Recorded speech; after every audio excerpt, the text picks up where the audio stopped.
Education हड़ताल लाहौर में माल road पे।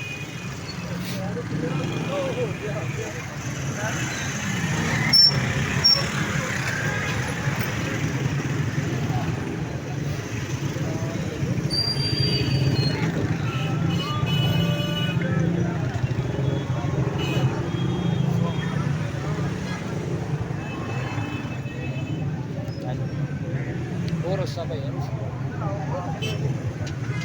एक ही है।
ये उकला की हड़ताल है,